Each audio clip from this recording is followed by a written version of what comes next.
Hello everyone, it's me and welcome back to my YouTube channel Fantasy Story.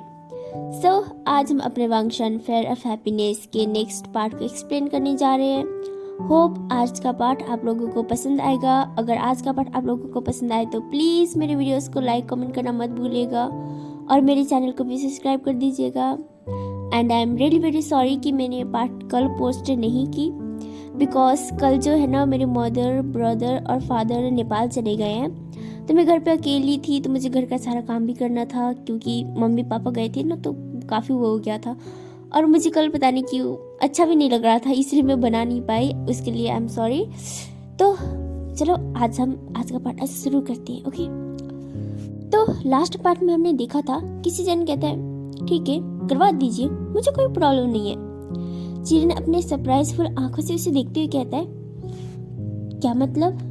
तभी सिचन कहता है बस मेरे कहने का मतलब ये है कि आप जल्दबाजी कर रहे हैं। तो चिरन कहता है तुम कहना क्या चाहते हो सिचन?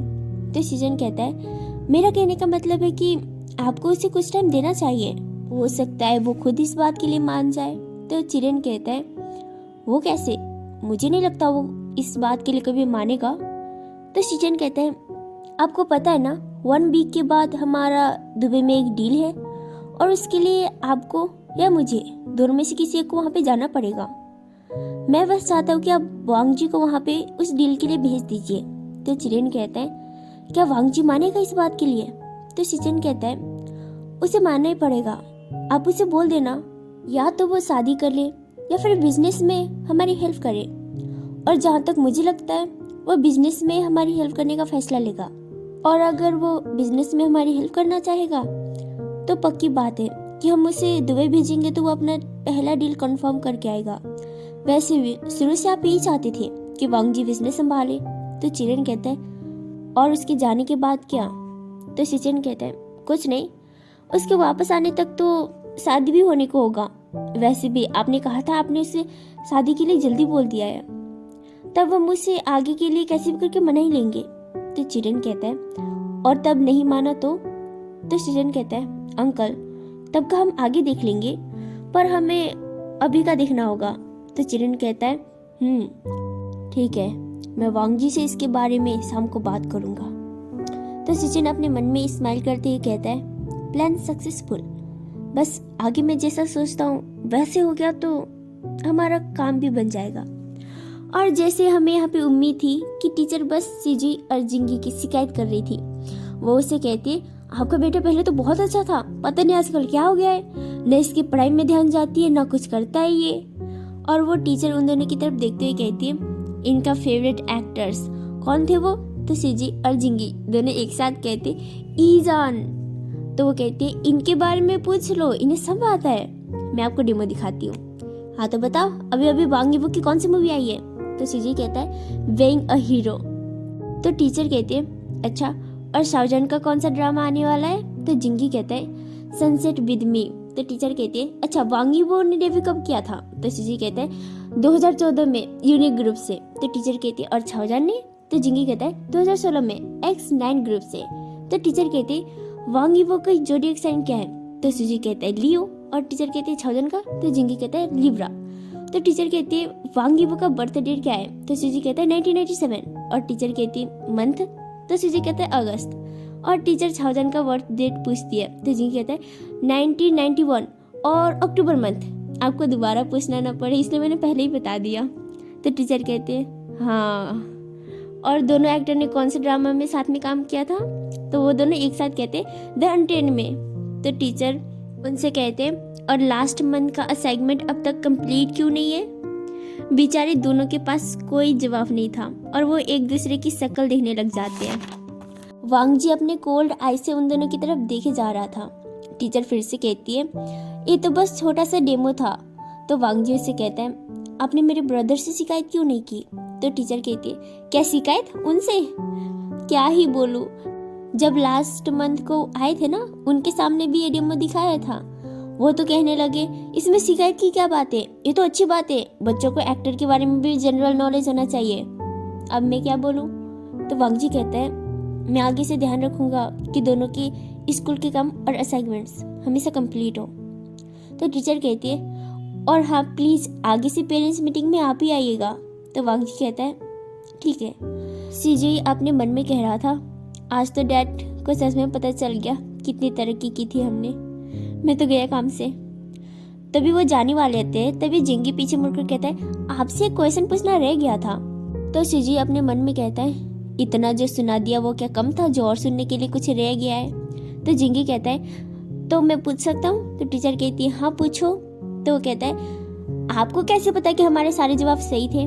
तो टीचर कहती है क्योंकि मैं खुद भी उनकी फ़ैन हूँ। तो फिर सीजे अपने मन में कहता है खुद तो फ़ैन है, अगर हम हो तो वाह, मतलब खुद को पता हो तो जनरल नॉलेज और हमें पता हो तो स्कूल का काम नहीं आता। यही सोचते सोचते वो क्लासरूम से बाहर आते हैं। तो जिंगे अपने मन में कह रहा था आय हाय, मतलब खुद तो एक्टर्स के फ़ैन है और जब हम फ़ैन हो तो उनको प्रॉब्लम है।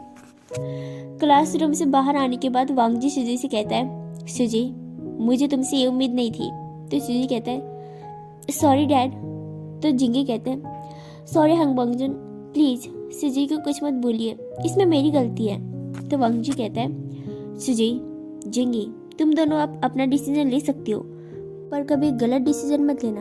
और हाँ क्लास में चाहे शरारती जितनी कर लो पर एक बात का ध्यान रखना कि स्कूल का काम हमेशा कंप्लीट हो क्योंकि वही आगे जाकर तुम्हारी हेल्प करेगा।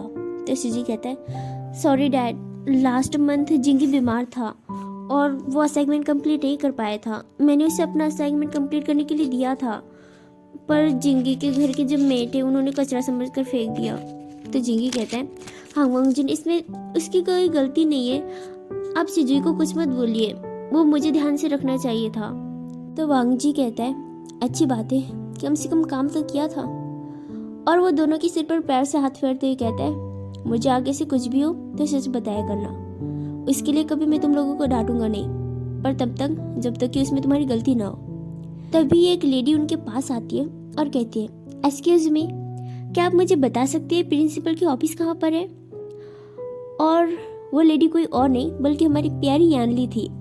वो वांग जी को नहीं पहचानती। जैसे कि हम सब जानते हैं वांग जी एक ऐसा पर्सन था जिसे बिजनेस में कोई खास इंटरेस्ट नहीं था और ना ही ज्यादा लोगों ने उसे देखा था तो बस उसकी लिखी हुई नोवेल्स और बुक्स और उसके बारे में सुना था कि लैन चिरन का सेकंड नेफ्यू और चिचिन का भाई जो कि वांग जी है। और वांग जी भी यानली को नहीं पहचानता क्योंकि वांग जी ने यानली को कभी देखा ही नहीं था। सुजी यानली को देखते हुए कहता है हाँ वो प्रिंसिपल की ऑफिस राइट जाकर ऊपर है, ऊपर की फ्लोर पर। तो यानली स्माइल करती हुई कहती है थैंक यू सो मच, क्या तुम मुझे वहाँ तक ले जा सकते हो इफ़ यू डोंट माइंड।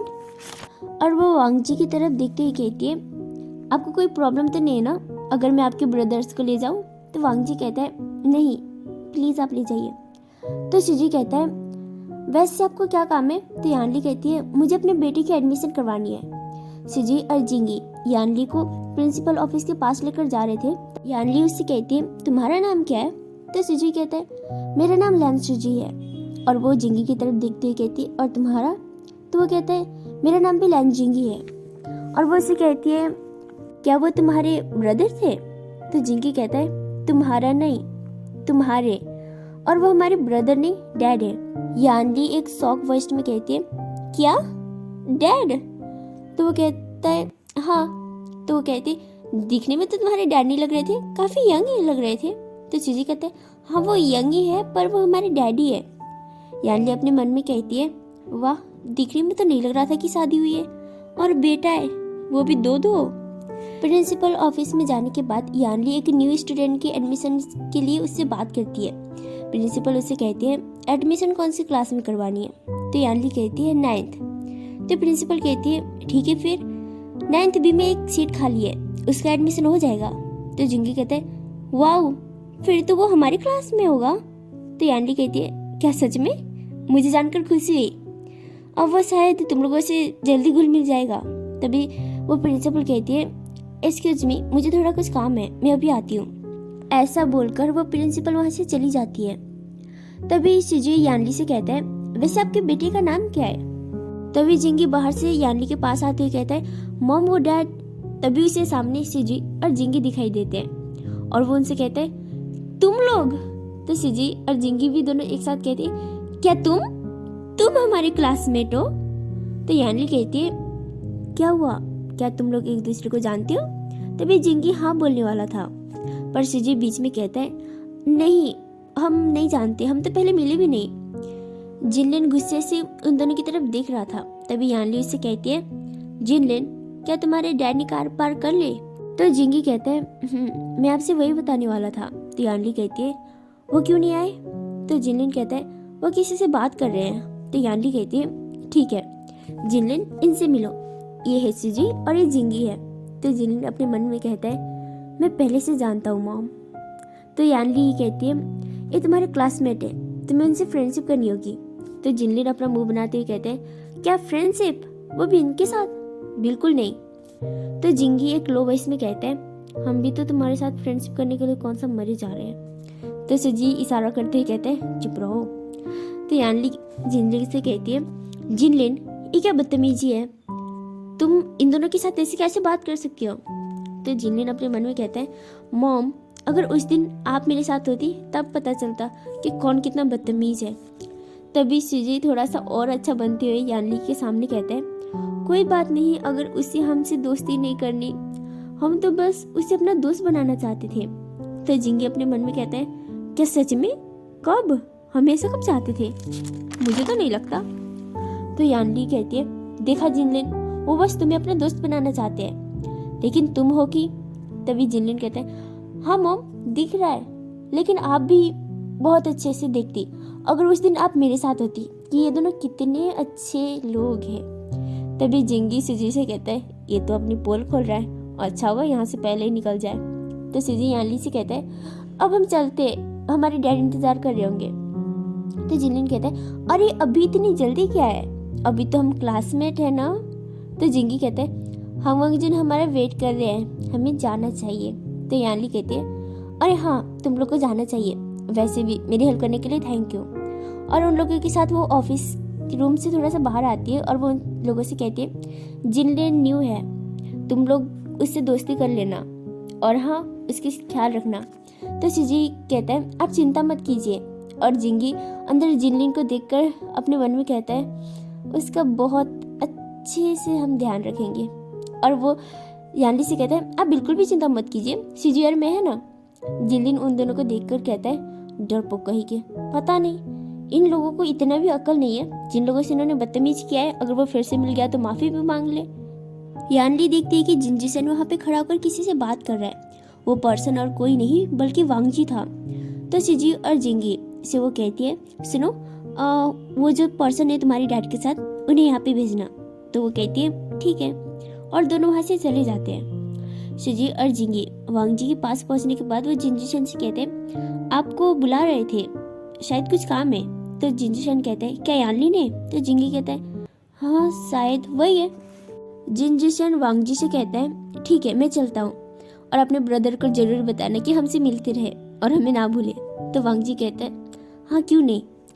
जिनजिशन इतना बोलकर वहाँ से चला जाता है। वांगजी भी उनसे कहता है चलो चलते हैं। सुजी और जिंगी दोनों कार में बैठ जाते हैं और वो तीनों वहाँ से चले जाते हैं। इधर जिनजिशन यानली के पास आता है और वो कहता है क्या तुमने साइन कर दिया? तो यानली कहती है हाँ मेरा साइन तो हो गया, तुम भी कर दो। तो जिनजिशन पेपर पे साइन कर देता है जिस पे पेरेंट्स के साइन होना जरूरी थे। तभी यानली कहती है जिनशा को भी यहाँ पे आना चाहिए था, अगर उसका साइन होता तो ज्यादा बेटर रहता।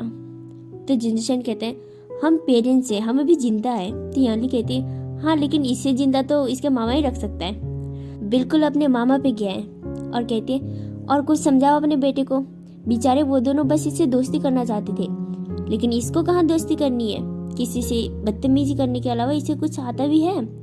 तो जिनलिन अपने मन में कहता है अच्छा मतलब मेरे मामा बदतमीज, मैं बदतमीज, हमारा खानदान बदतमीज, मतलब अच्छे तो सिर्फ वो लोग हैं। मेरी मॉम के हिसाब से दुनिया के सारे लोग अच्छे हैं और बहुत अच्छे हैं सिवाय मुझे छोड़कर। मैं बुरा हूँ, बहुत बुरा हूँ। तो जिनजिशन कहता है क्या समझाऊं, हमारे समझाने का तो कोई असर नहीं होता इस पे। और वो यानली की ओर देखते हुए कहता है वैसे प्रिंसिपल कहाँ है, क्या उन्हें फीस नहीं लेनी? तो यानली कहती है उनको कोई जरूरी काम था इसलिए गए हैं। वैसे जी आप एक बात बताओ, आप सीजी के डैड को कैसे जानते हो? तो जिनजिशन कहते हैं क्या किसके डैड? तो यानली उनसे कहती है हाँ जिसके साथ तुम बात कर रहे थे। तो जिन जिशन कहता है, ओ वांग जी, उसे मैं जानता हूँ। जिन जिशन ने वांग जी को एक बार पहले भी देखा था, जब वो अपने डैड के साथ एक लैंस पार्टी में गया था। वहाँ लैन चिरेन की तरफ से एक पार्टी थी, दरअसल लैन चिरेन के CEO बनने की खुशी में। जबकि ये पार्टी लैन चिरेन की खुशी में था, तो ऑफकोर्स वांग जी भी उसमें शामिल था। तभी उसकी मुलाकात वांग जी से हुई थी, पर जिन जिशन को इसके बारे में बिल्कुल भी आइडिया नहीं था कि वांग जी का एक बेटा भी है।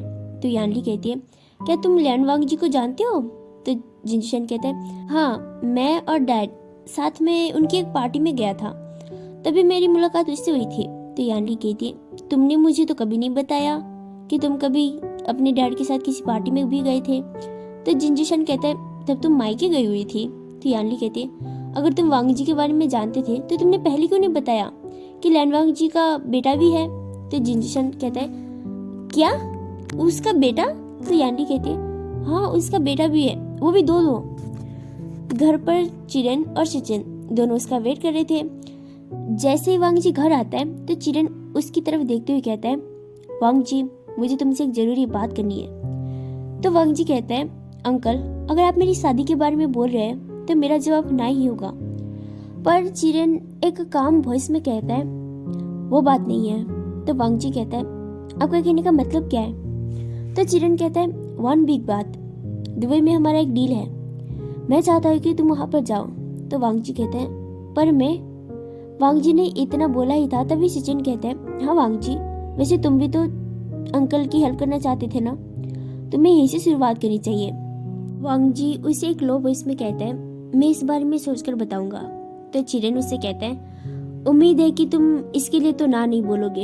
इतना बोलकर चिरेन अपने रूम में चला जाता है। सचिन वांग जी से कहता है, वांग जी, मुझे लगता है तुम्हें इस बात के लिए मान जाना चाहिए। मैंने ही अंकल को इस बात के लिए मनाया है, तुम्हें दुबई भेजने के लिए। तो वांग जी कहता है, आपने? तो सचिन कहता है, तुम जानते हो अंकल तुम्हारी शादी करवाना चाहते हैं, अगर तुम दुबई चले जाओगे तो शायद अंकल उस बात के लिए मान जाए। मेरा कहने का मतलब है तुम्हारी शादी ना करवाने के लिए। तो वांग जी कहता है, आपको ऐसा लगता है? तो सचिन कहता है, हाँ जरूर। तो वांग जी कहता है, तो दुबई जाना कब है डील के लिए? डील तो 1 वीक के बाद है, पर दुबई के लिए कल ही जाना होगा। वांग जी कहता है, इसका मतलब मुझे विंग से मिले भी नहीं जाना पड़ेगा? तो सचिन कहता है, हाँ, तुम चिंता मत करो, जब वो मुझसे मिलेंगे तो मैं उन्हें जरूर बता दूंगा। तो वांग जी कहता है, मैं अंकल से शाम को बात करूंगा इस बारे में। तो सचिन कहता है, ठीक है, अच्छा सुनो, जरा मुझे अपना फोन देना। तो वांग जी कहता है, क्यों? तो सचिन कहता है, वो मुझे काम है। तो वांग जी कहते हैं, काम? कौन सा काम? तो सचिन कहता है, वो मुझे किसी को कॉल करना था। तो वांग जी कहते हैं, आपका फोन कहाँ है? तो सचिन कहता है, वो मिल नहीं रहा, सुबह से पता नहीं कहाँ गया है। तो वांग जी कहता है, पर वो तो आपके हाथ में है। सचिन अपने हाथों को देखने लग जाता है जिसमें उसका फोन था, और वो अपने मन में कहता है, एक झूठ तो ढंग से बोल लिया कर। और वो वांग जी की तरफ देखते हुए कहता है, वांग जी, तुम्हारे फोन में खरगोशों के फोटो के अलावा कुछ और होगा नहीं, फिर भी मुझे अपना फोन देने से डर रहे हो। सचिन के मुंह से ये सुनने के बाद वांग जी उसे अपना फोन दे देता है, पर वांग जी अभी भी वहीं खड़ा होकर सचिन को देखे जा रहा था। तो सचिन कहता है, अब क्या हुआ? तो वांग जी कहता है, वो मेरा फोन। तो सचिन कहता है, अरे तुम्हारा फोन मैं दे दूंगा, तुम जाओ अभी। तो वांग जी वहां से जा रहा था, तभी सचिन फिर से कहता है, वैसे सुजुई कहाँ है, उसे आना चाहिए था। तो वांग जी कहता है, वो जिंगी के साथ गया है, शायद उसे कुछ काम है। तो सचिन कहता है, हाँ अब ठीक है, जाओ। और वांग जी वहां से चला जाता है। सचिन वांग जी का फोन खोल कर देखता है और वो इनबॉक्स में जाता है। वो देखता है कि वांग जी ने विंग को बहुत सारे मैसेज किए हुए थे, और वो खुद भी एक विंग को मैसेज करता है जिसमें लिखता है कि विंग, मुझे एक लड़की पसंद है और शायद मैं उसे जल्दी शादी भी करने वाला हूँ। सो गाइस, हम आज का पार्ट यहीं पे ख़त्म करते हैं। होप आज का पार्ट आप लोगों को पसंद आया होगा।